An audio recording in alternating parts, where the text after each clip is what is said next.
إن الله ملائكته يصلون على النبي يا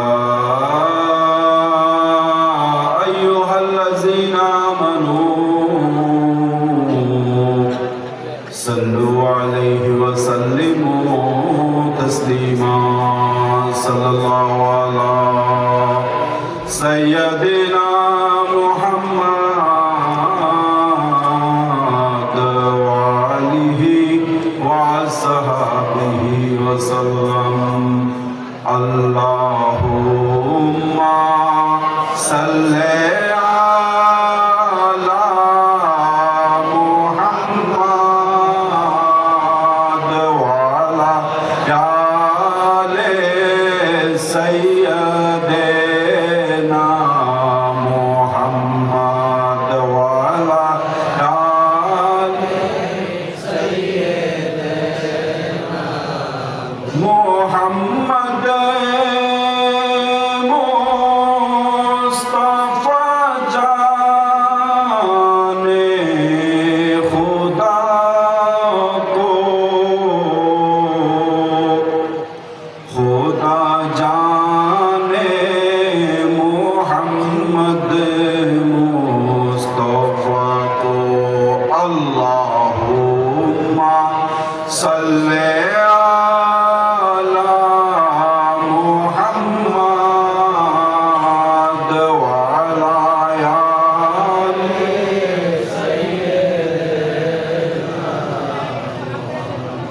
محمد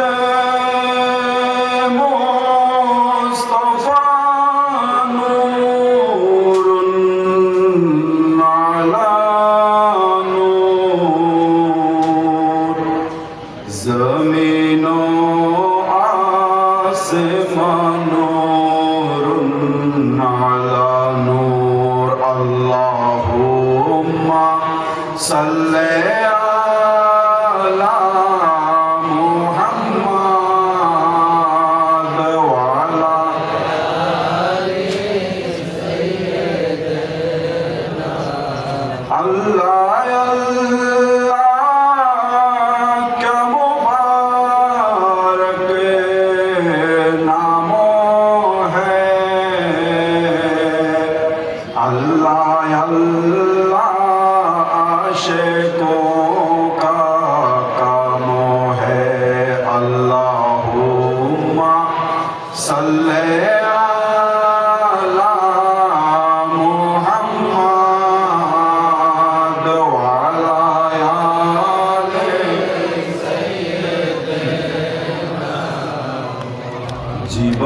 জীবনে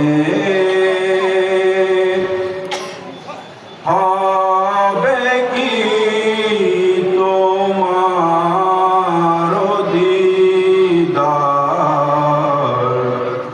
ইয়া রাসূলুল্লাহ জীবনে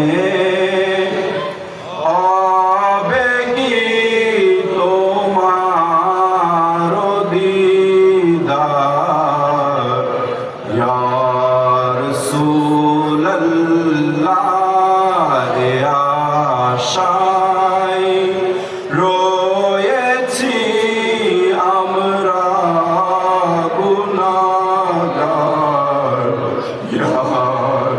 গুনাহগার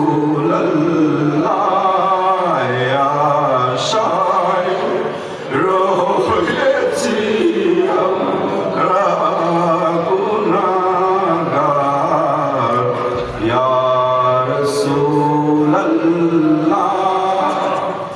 জাহানে যেদিকে তাকাই দরদি আর তোকে হো নাই জাহানে যেদিকে তাকাই দরদি আর তোকে হো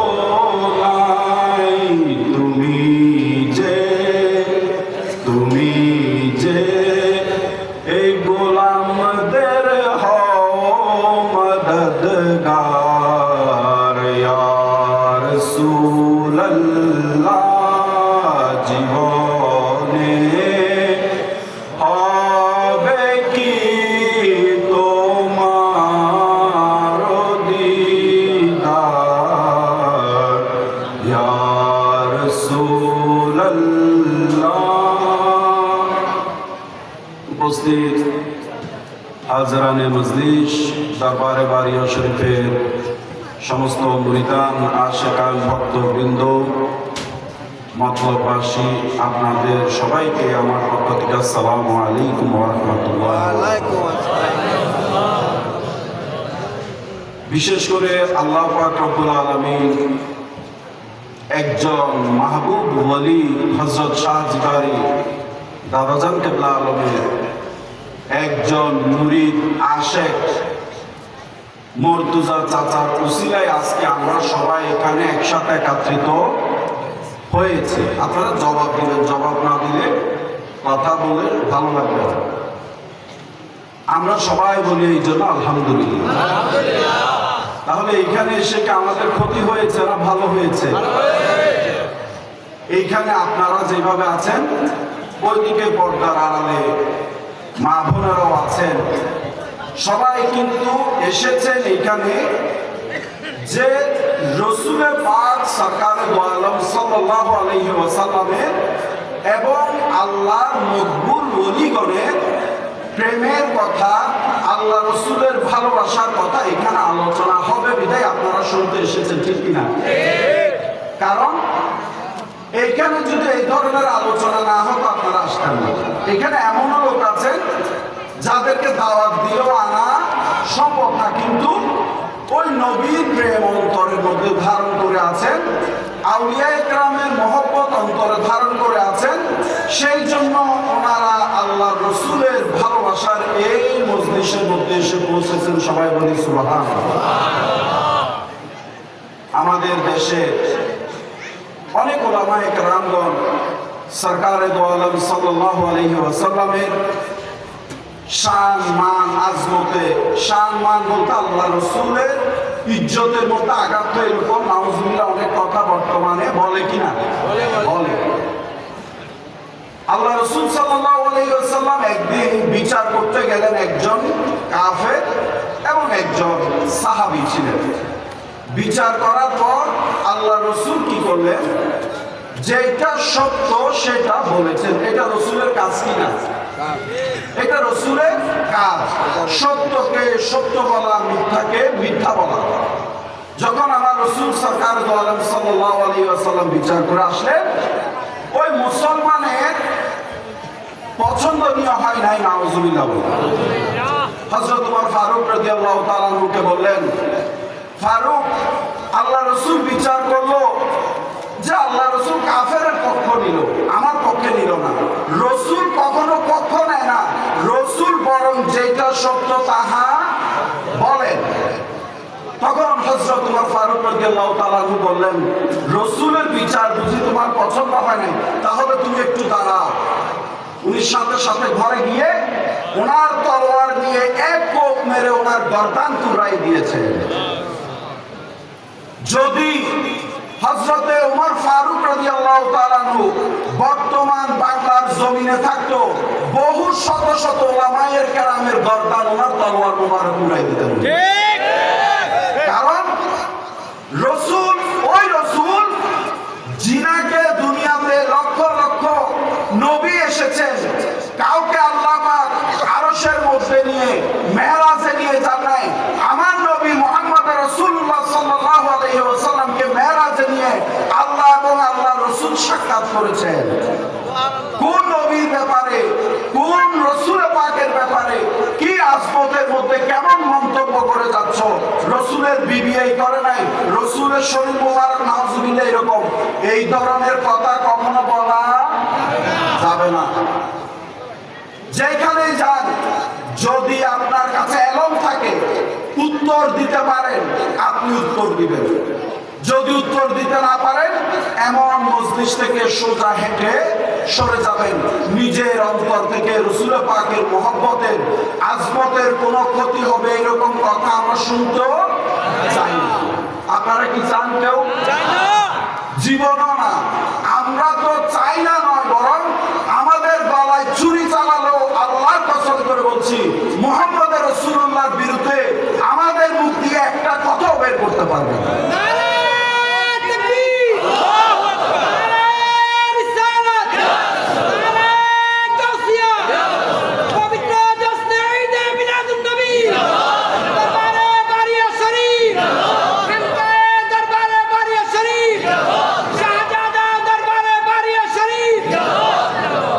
যদি আজকের এই মজলিস, এখানে অনেক লক্ষ লক্ষ টাকা খরচ হয়েছে না? হয়েছে। যদি এই টাকাগুলো মর্তুজা কাকা মনে করেন উনি রেখে দিত, আপনারা কেউ কিছু বলতে পারতেন না। উনি এই মাহফিল করার উদ্দেশ্য হলো যে আমি যেই রকম আমার প্রিয় মুর্শিদ আল্লাহ রসুলের প্রেমিক সৈয়দ আব্দুল বারী বাবাজান কেবলা যেভাবে আমার রসুলকে চিনেছে, অন্তত চাঁদপুরের মধ্যে এই মাহফিলের উসিলায় আপনারাও যেন ওই রসুলকে চিনতে পারেন, সেই জন্য মাহফিল করছি। বর্তমানে যে জমানা আসছে গিভ এন্ড টেকের জমানা, দিলে তারপর একটা না একটা রেস বদল হয়, অর্থাৎ টাকা দিলে মাল দিবে, মালামাল না দিবে যতক্ষণ টাকা দিবেন, ঠিক কিনা? আমরা বাঙালি লাভে লোহা আলগায়, অলাভে ফোলাও আলগাই না।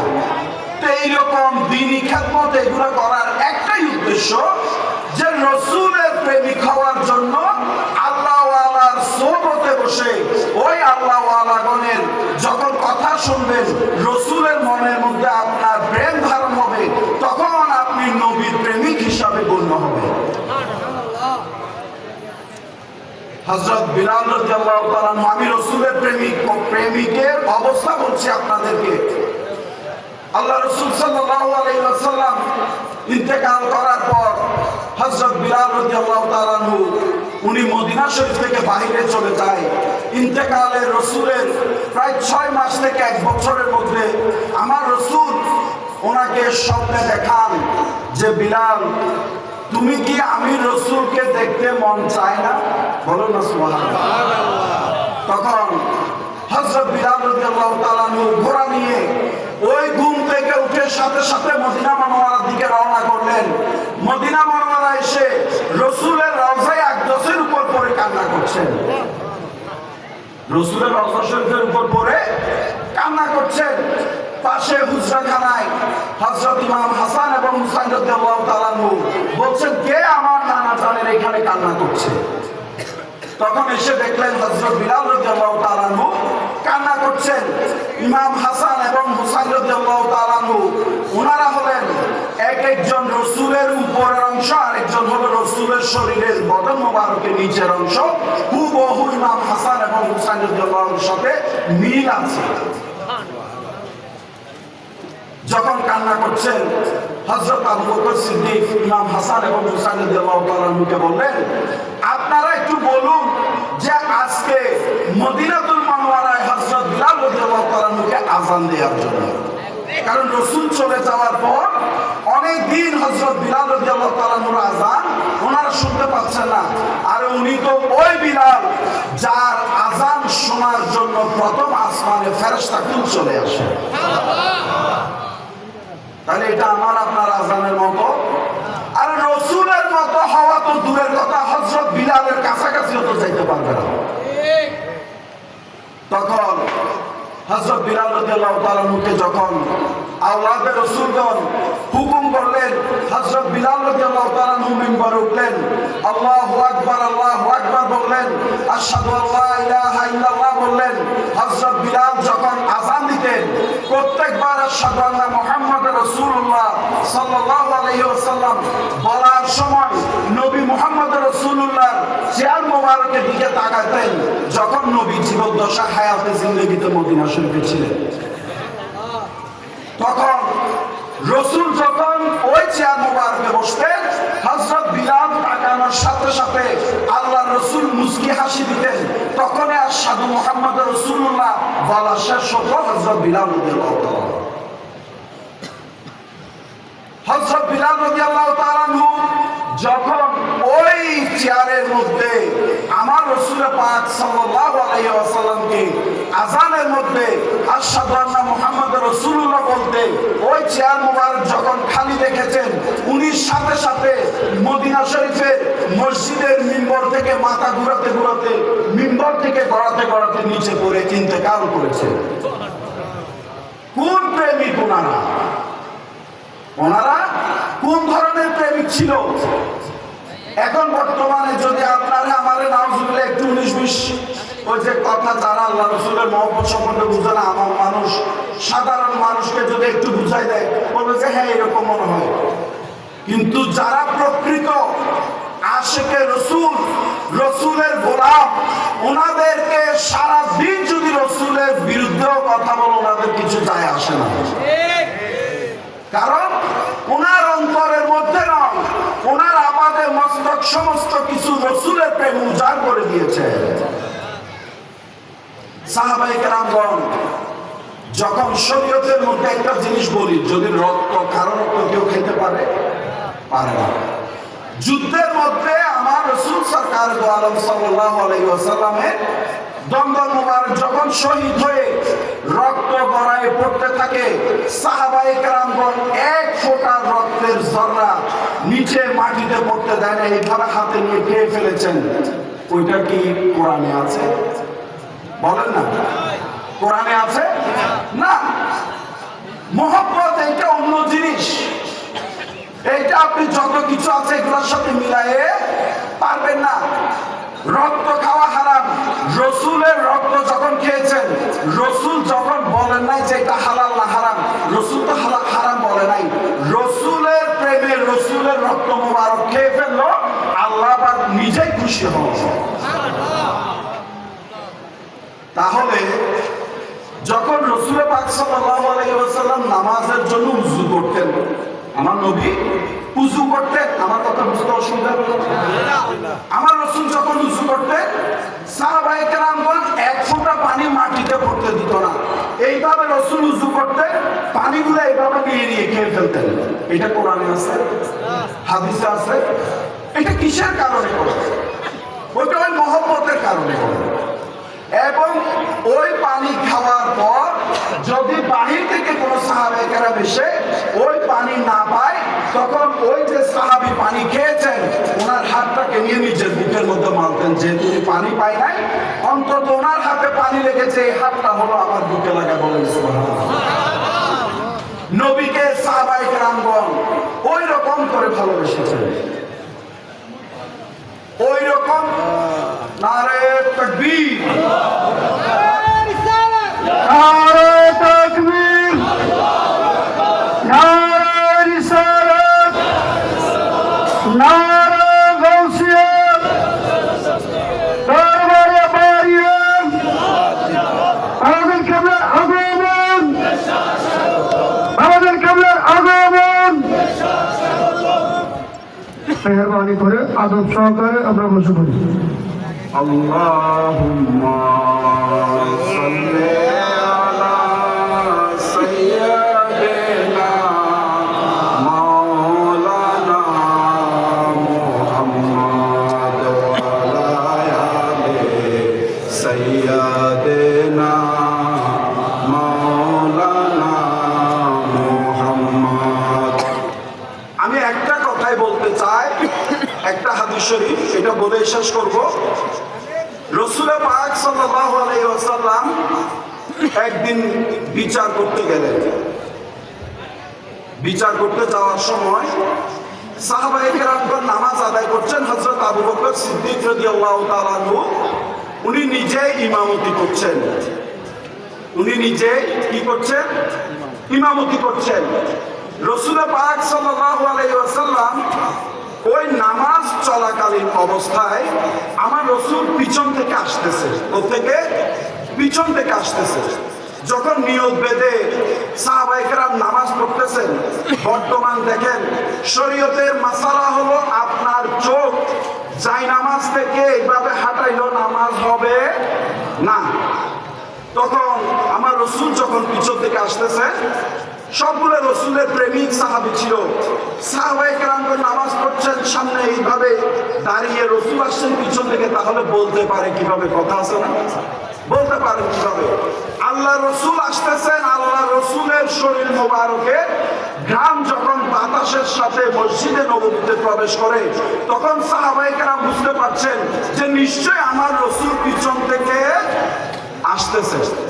তখন অনেক সাহাবায়ে কেরাম হযরত আবু বকর সিদ্দিক রাদিয়াল্লাহু তাআলা আনহু বুঝার জন্য গলা কাশি দিচ্ছেন, করে কাশি দিচ্ছেন, যেন হযরত আবু বকর সিদ্দিক বুঝতে পারে যে পিছন থেকে আমার নবী মুহাম্মদ রাসূলুল্লাহ আসতেছে।